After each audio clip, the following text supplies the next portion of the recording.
생명의 빵. 어렸을 때 친하게 지내던 친구가 한 가지 제안을 했습니다. 초콜릿이나 쿠키를 준비해서 서로 선물 교환을 하자는 것이었습니다. 좋아! 어떤 선물을 준비할까 고민하다가 저는 그날 저녁에 슈퍼에 가서 친구에게 줄 초코 쿠키를 샀습니다. 제가 워낙 좋아하던 친구여서 그 슈퍼에 있는 것 중에서 가장 큰 과자 가게에 있는 것으로 골랐습니다. 그리고 그 다음날 친구에게 선물로 주었습니다. 고마워! 친구가 기뻐하며 선물을 받았습니다. 그 친구는 저에게 네모난 상자를 하나 내밀었습니다. 그 상자 안에는 친구가 오랜 시간 동안 노력해서 만든 초코 쿠키가 들어있었습니다. 하트 모양, 별 모양, 초코가 묻은 부분이 삐뚤빼뚤하고 과자 끝이 아주 조금 타기는 했지만 상자를 열어보는 순간 놀라움과 함께 무언가 뭉클한 마음이 들었습니다. 친구가 준 쿠키에는 슈퍼에서 살 수 있는 것과는 다른 특별한 어떤 것이 담겨져 있었습니다. 자, 오늘 예수님이 주시는 생명의 빵에는 무엇이 담겨 있었을까요?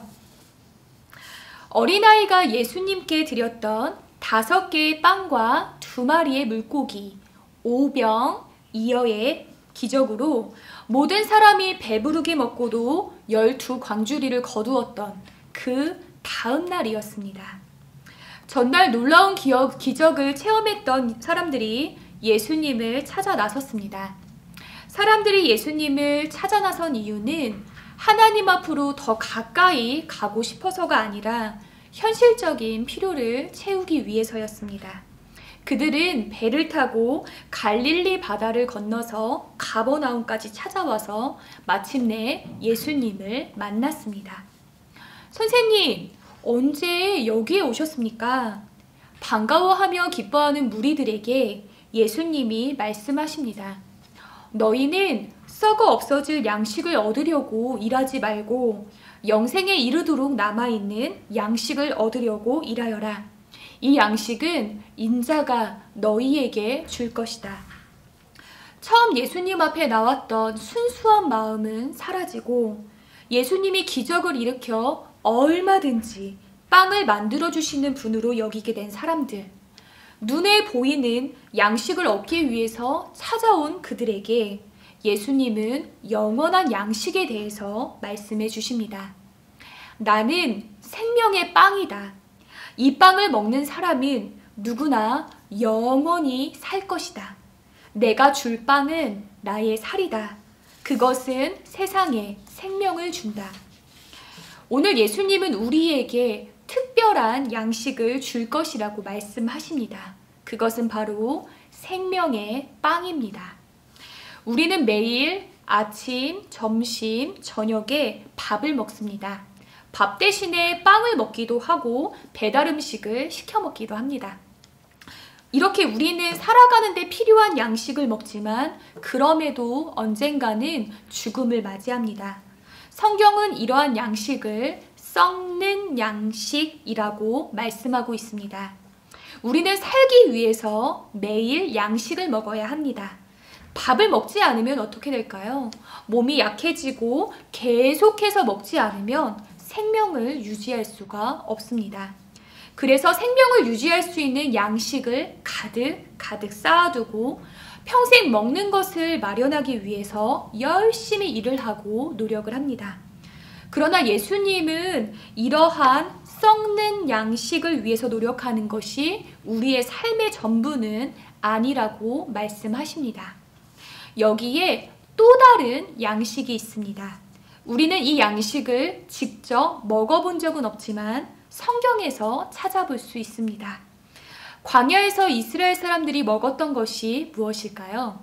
바로 만나입니다. 이 음식은 어린아이에서부터 정말 나이가 많은 노인까지 오랜 시간 동안 먹어도 모두에게 좋은 하나님이 주시는 하늘 양식이었습니다. 이스라엘 백성들은 마실 물도 없고 먹을 것도 없는 광야에서 하나님이 주시는 이 만나를 먹었습니다. 하나님은 매일 만나를 내려주셨고 이스라엘 백성들은 이 만나를 먹었습니다. 만나는 하나님의 은혜로 주신 것이지만 그럼에도 영원하게 살 수 있는 음식은 아니었습니다. 40년 동안 만나를 먹었지만 이스라엘 백성들은 영원히 살지는 못했습니다. 오늘 예수님께서 우리에게 주시는 것은 바로 생명의 양식, 생명의 빵입니다.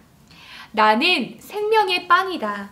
이 빵을 먹는 사람은 누구나 영원히 살 것이다. 내가 줄 빵은 나의 살이다. 그것은 세상에 생명을 준다. 한마디로 예수님은 이렇게 말씀하시는 것입니다. 내가 너희의 생명의 양식이다. 하루 세 끼 밥을 먹고 하나님의 은혜 속에서 만나를 먹어도 영원히 살지 못했던 우리에게 예수님은 생명의 빵이신 자신을 먹으라고 말씀하시고 이 빵을 먹는 사람은 영원히 살 것이라고 말씀하고 계십니다.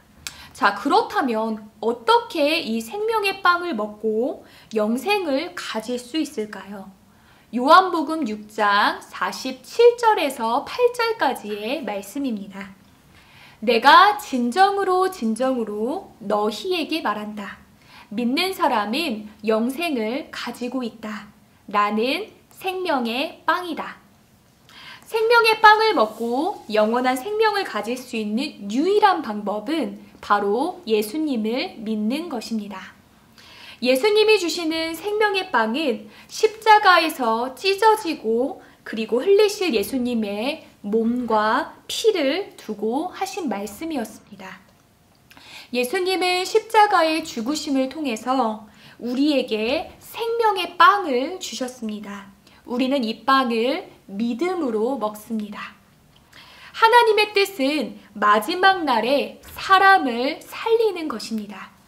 마지막 날에 생명을 얻는 방법은 생명의 빵이신 예수님을 믿고 생명이신 예수님과 함께 살아가는 것입니다. 생명의 빵이 있는 사람은 죽음을 향해서 달려가는 인생이 아니라 하나님의 은혜가 가득한 하나님 백성의 삶을 살아갑니다. 이 땅에서 우리는 삶의 끝에 마지막 날에 죽음이 있지만 생명의 빵이시고 죽음을 이기신 예수님과 함께 걸어가면 마지막 날에 예수님께서 우리를 다시 살려주십니다. 우리는 우리 삶의 끝에 있는 이 죽음을 넘어서 영원한 생명을 누리는 하나님의 자녀로 살아가고 있습니다. 그래서 우리는 생명의 빵이신 예수님을 통해서 이미 영생을 가지고 있습니다. 내가 진정으로 소년부에게 말한다. 믿는 소년부는 영생을 가지고 있다. 사람들은 눈에 보이는 양식을 얻기 위해서 예수님을 찾아왔고 예수님의 이야기를 듣고 많은 사람들이 예수님을 떠나갔습니다. 너희까지도 가려느냐? 라고 물어보시는 예수님 앞에 시몬 베드로가 이렇게 대답합니다. 주님, 우리가 누구에게로 가겠습니까? 주님께 영생의 말씀이 있습니다. 사명자는 생명의 빵이신 예수님과 함께 동행하며 영원한 양식을 위해서 살아가는 사람입니다.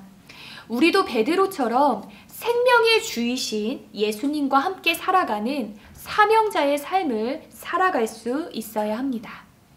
오늘은 고난주일입니다. 우리를 위해서 자신의 살과 피를 다 내어주신 생명의 빵이신 예수님 앞에 조금 더 가까이 나아가 보세요. 그리고 예수님의 말씀에 조금 더 귀를 기울여 보세요.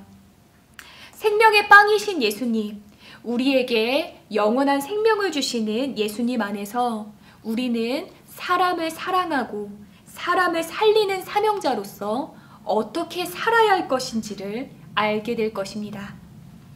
4월 한 달 동안 우리는 사명자 예수님에 대해서 배웁니다. 이 시간을 통해서 우리를 살리시는 예수님을 만나고 예수님처럼 사람을 사랑하고 사람을 살리는 사명자로서의 삶을 살기를 진심으로 소망합니다. 기도하겠습니다. 생명의 빵으로 오신 주님, 고난주의를 맞아 우리의 생명을 살리기 위해 이 땅에 오신 주님을 기억합니다. 우리의 슬픔을 기쁨으로, 우리의 근심을 찬양으로 바꾸시는 놀라우신 주님을 찬양합니다.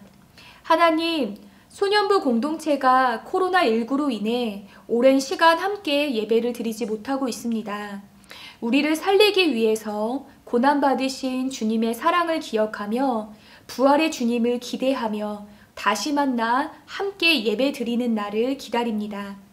주님 오셔서 우리의 아픈 몸과 마음을 치유해 주시고 주님 우리의 마음을 따뜻하게 안아주시고 위로해 주세요.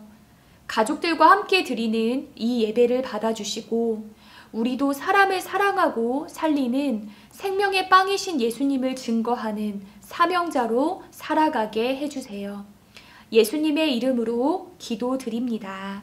아멘.